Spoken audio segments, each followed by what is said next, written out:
welcome to Lift Off. My name is Stephanie Newton, and I'm here with my pastor, the senior pastor of Eden Westside, Brother Jacky Connell. Hey, Steph, it's so good to be with you once again in Lift Off. I love doing Lift Off. Lift Off, to me, is a highlight of my month when we come together and we do these tapings. I love the atmosphere of it. I love to be able to come and talk about leadership and share and learn some things from. I go back and listen to them and I think, man, I needed to hear that. So that just encourages me, and I hope it encourages you as well as you tune in. I hope and pray that some of the things that we say will help you and encourage you and reinforce what you're already doing. A lot of you are just incredible leaders, and you're already doing a lot of great things, and probably as you listen to some of this, they're going, well, that's nothing new, and that's probably true, but it sure does feel good to be reinforced when you're hitting the home run and you're doing it good. So we certainly are not here to bring anything earth-shattering new to people, but I think as a team of people, as a team of leaders, we can always learn from each other and be encouraged from each other. So Steph, it's exciting to be here with you today and be a part of Lift Off today. Well, it's always exciting to be at Lift Off, and so today is part 4 of our 6-session mini-series called What Every Leader Needs to Know, Ministry Lessons for Ministry Leaders. And so over the last several lift-offs, we've been looking at everything about how to enlist a leader the right way, how to hold a meeting that people actually want to come to, and more. So make sure that you've tuned into each one. Go back on our channel and watch again. But today, our topic is leader care, what it is and how to do it well. Wow, leader care, that ought to get all of our attention, because if we're going to have healthy teams, we got to have healthy leaders. Absolutely. And that just is a time that we marry those two thoughts together. Leader care, healthy leadership that's going to be effective, leadership that's going to make a difference, and leadership that's going to move forward. And that leader care is a really important topic when we talk about it, because leaders are so busy. So many times we fail to think about, we need to really invest in that one, or just say hello, or however you want to do it. And I'm sure that as we journey together, we'll be uncovering a few of those things that we want to talk about. When I walked in and found out what we're going to talk about even with you today, I said this is going to be an exciting lift-off, because we'll have a lot of dialogue going on about leader care. So I'm ready to go.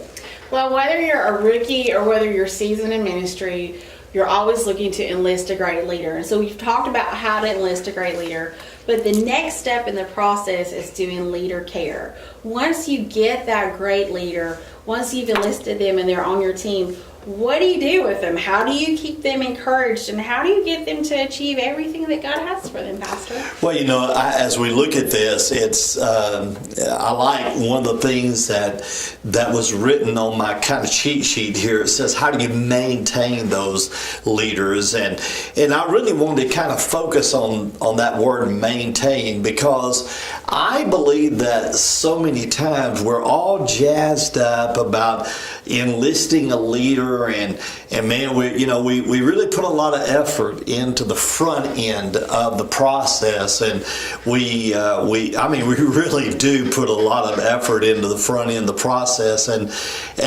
we extend a lot of our energy with that.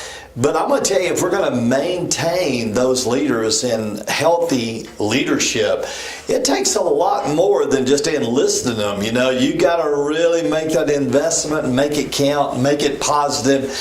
And so when I thought about that, I thought, boy, that's such a broad topic. How do you maintain those leaders? How do you encourage them to achieve everything that God has for them? And as a leader, when you're a leader, whether you're a senior pastor or whether you're a leader of a ministry, there's a couple things that I've always noticed on the many years that I've been doing this, and that is leaders are always searching for leaders. It's a never-ending process. We're always searching for leaders, and and man, that's just something that we do. And then it's another never-ending process that you have to keep investing in those leaders. And when I thought about that, Steph, and I thought about the question, there's 4 or 5 things that I wrote down that I believe that I've had to learn over the years, and I think we do a pretty good job with that, but man, I'm always wanting to get better even myself. And so how do you encourage them to achieve everything that God has for them?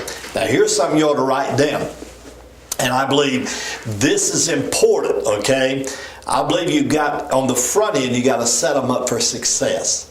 If they're going to achieve great things for God, one of the things that you got to do is set them up for success. And I think that so many times when we look at organizations, whether it be a church or a business or whatever it is, we fail to do the preliminary work of setting them up for success. And we really need to get clarity on that. We really need to build what I call a success box in order to give to them and set them up for success. And that goes from A to Z, just definition, clarity, expectations, ministry descriptions or whatever. And then to sit down, not only just with paper, but having that verbal conversation where there's no misunderstanding. And what I found over the years of my life is there's a lot of times we do a lot of work to invest or to find the leaders, but we don't really set them up for success the way they should be set up. And I think that is absolutely the first best step you can take. Is set them up for success. And then another thing that I would have you to write down, not only set them up for success, but watch this, write this down, believe they can succeed. And I think that's a big thought, y'all. We want to set them up for success and believe they can succeed. And so many times in leadership, if we're not careful, we'll bring somebody in leadership and we'll have that question mark. Can they do it? I want to encourage you to change your mindset to say they can do it. And I'm going to believe that they can succeed. So not only do you set them up for success, but you believe they can be successful. And I believe that to empower them to do that is a leadership technique that maybe one day we need to talk about. But empowering your leaders to be successful, believing they can be successful, and then I want you to remember this, be their biggest fan. If you're going to set your leaders up for success and you're going to encourage them to achieve, man, be their fan. Be their cheerleader. I tell our team, and I mean this, I'm their biggest fan. I'm your biggest fan. Absolutely. And because if the leaders around me succeed, then it sure doesn't make my job easier. And, if they succeed, I succeed. And man, I want to be that cat on the sidelines going, score, score, score. I want to be their biggest fan, and I want them to know that I'm their biggest fan. And so that's important. And then another thing that I want to make sure that we talk about in encouraging leaders, and I want to make sure that I set this statement up. One of the things that I don't like as a leader is to be blindsided. I don't like to be blindsided. That's one of the things I tell our leaders, just don't blindside me. And I want to say this, what goes up also comes down. You don't need to blindside your leaders either. You need to make sure that what you expect from them, you give to them. And so if you don't want them to blindside you, you don't blindside them. And I think that that's important, Steph, that's a mutual respect thing that we got going on between. I've seen so many leaders chop the legs out from under their own self by blindsiding those that are supposed to be helping them lead. And we don't want to do that. So if you're asking me, Pastor, how do we do it and do it right to encourage them, don't blindside the people that's leading with you. And because when that does, man, it just creates a negative thing, and people don't know what to expect. And that brings me to the next point. As a leader that will encourage leaders, be predictable to them. Don't be unpredictable. There's a lot of leaders that you go, man, what mood are they in today? Or, what planet are they on today? You need to be predictable for your leaders if you want to encourage them. And I'm going to tell you, that's encouraging for a leader to know that the leader that I'm following is predictable. There's nothing wrong with that. There's nothing boring about that. But be predictable to them. Let them be able to know you and predict a little bit about your personality and your moves and what you're going to do. And, don't come out of left field on them, because that'll rattle everybody's cages. So, don't blindside them. Be predictable and respect them. Respect them. I think one of the greatest way that you earn respect is give respect. And I believe as a leader, if I'm going to encourage you as a leader, I need to respect you. And I think that that's important. Now, a couple more things. Be authentic. Don't be a fake.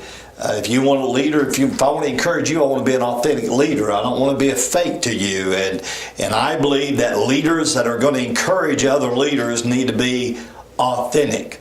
And because people can read a fake, they know about that, they can spot them a mile away.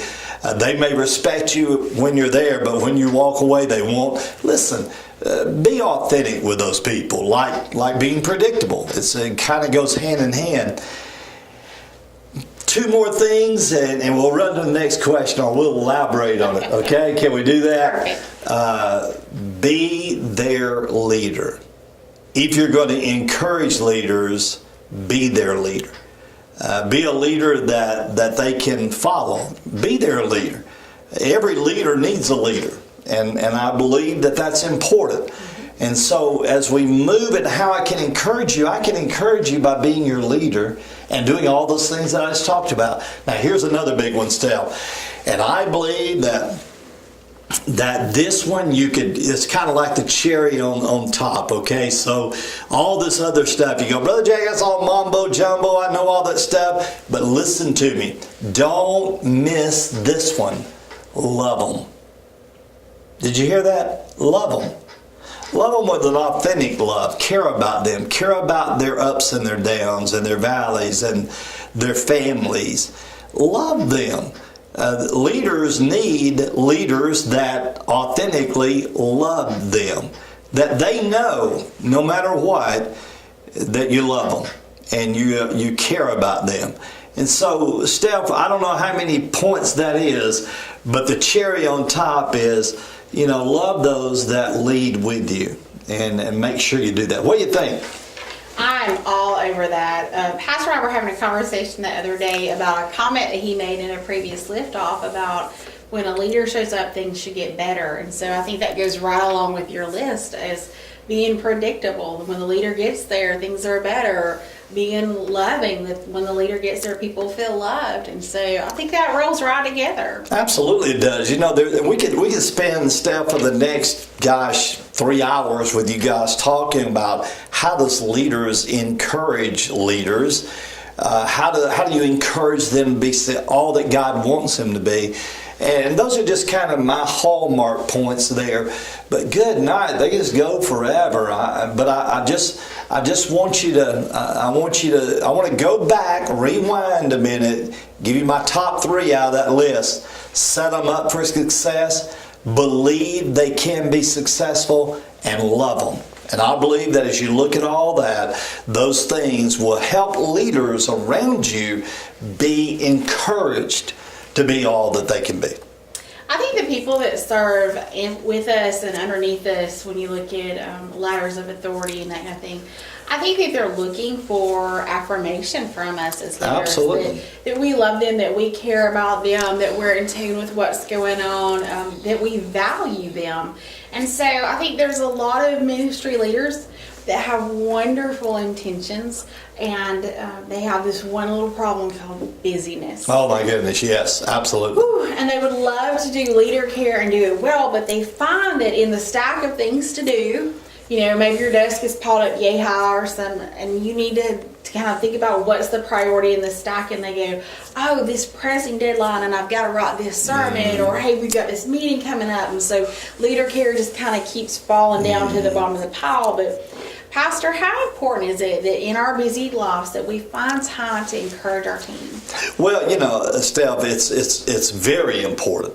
I mean, that has to be a priority for us.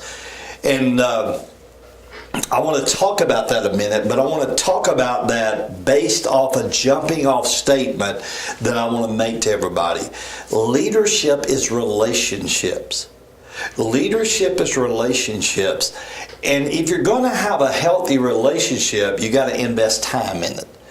Now, paperwork, stuff, things, deadlines, sermons, whatever, shipping it, building it, producing it, whatever. Yes, you got to do that. Yes, I know you got to do that. But I'm going to tell you, you can do all that and mess up leadership because you don't take time to build relationships. And I think that's so important. There's not a busier place on planet Earth than our church that I know of. Good night. I mean, but I like to, there's a lot of little things. I mean, there's a million little things, but I'm gonna kind of give you 4 or 5 that I try to discipline myself to do in finding time to encourage your team of leaders. Here's number 1, make time. You say, how do I find the time to encourage leaders? Make time. You have to make the time, irregardless, you got to make the time to speak, to say how you're doing, to encourage. You're doing a great job. Make the time. Secondly, schedule the time. You need to schedule the time to have time, to make time. I think we schedule time for everything else, but a lot of time we fail to schedule time just to sit down together and meet together. That's what we do here. We schedule the time to come in and go, hey, how's it going? I mean, even in our own personal meetings, we go, hey, how are you doing? How's it going? Schedule the time and celebrate times with your leaders. We talk about this a lot, celebrating times. I know it's weird for a lot of people that's listening to this, but we schedule celebrations. We have that as a time in our weekly servant meeting, our leadership meeting, where we go, okay, everybody, let's celebrate. But you know what? You can celebrate times all throughout the day, all throughout the week. We start our day, every day, saying, okay, anybody got a celebration? Well, we do that every day. We start our whole day off doing that. Hey, what's your celebration? And then we go, well, what's prayer request? But you know what? If you don't take time to celebrate times, you move on to the next busy thing.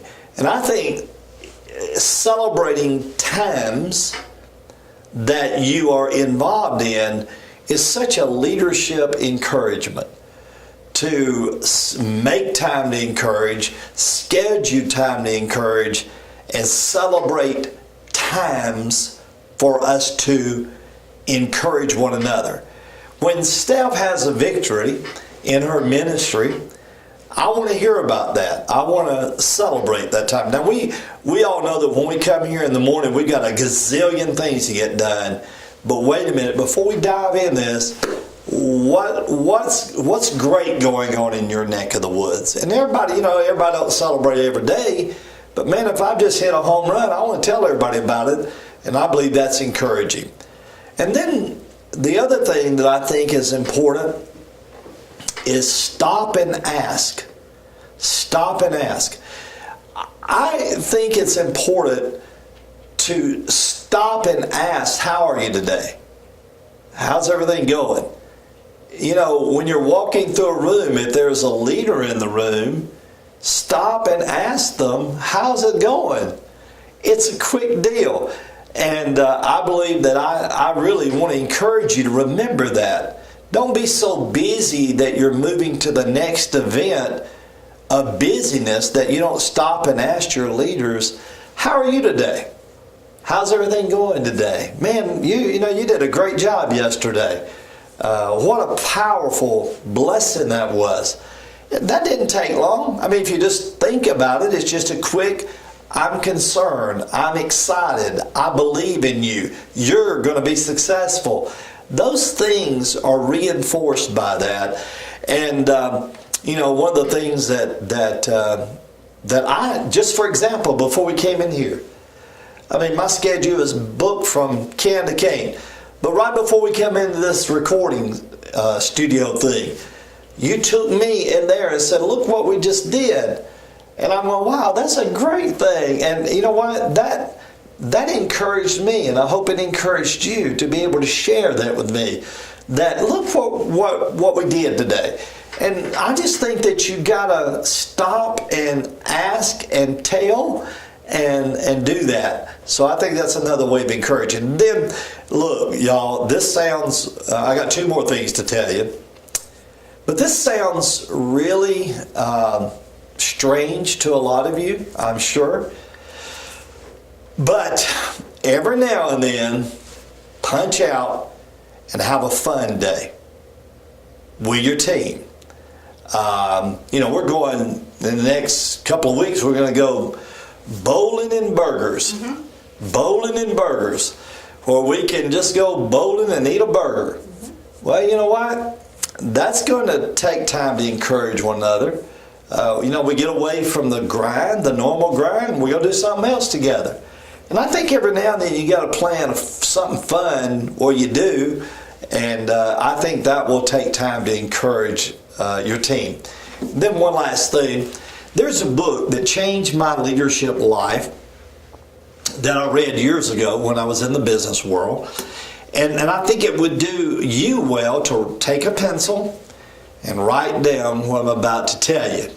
There's a book called The 1 Minute Manager by a fellow by the name of Ken Blanchard. And Ken Blanchard wrote that book about how do you manage in such a busy world by taking 60 seconds to do certain things. And you know what I do? That book was so impactful on my life that periodically I push my chair away from all the other stuff, and I take that little bitty book out, the 1 Minute Manager, and I read it. Just to remind myself, oh, wait a minute, you need to go back and start doing that again. So I would encourage you to order that old book, The 1 Minute Manager by Ken Blanchard, and read it. And I'm going to tell you what you're going to do. When you read it, you're going to call me, you're going to email me, you're going to go, Brother Jacky, you should have told me this before you told me all that other stuff. So I think you can do a lot of good things in 60 seconds. Get that book, you'll be glad you did. It is an excellent book. It's a great principle that you should put to work. But I love the list that you were just talking through, Pastor. Everybody wants to feel that leader is on their side and that they see them.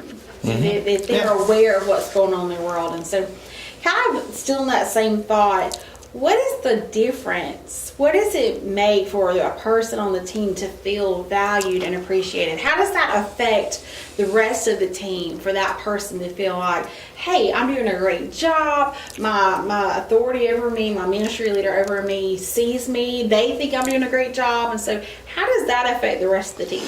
Well, I think, first of all, that to me is an easy answer.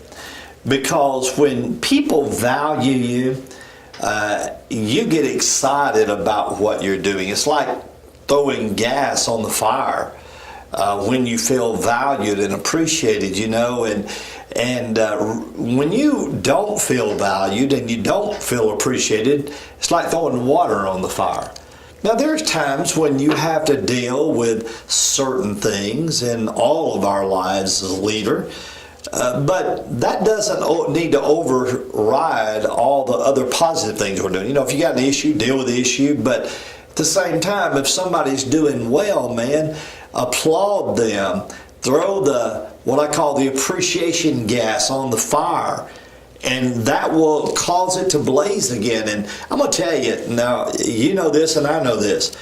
When a team member has a bounce in their step and a twinkle in their eye and a glow about their countenance and they're fired up about what they're doing, it's contagious. It really and truly is.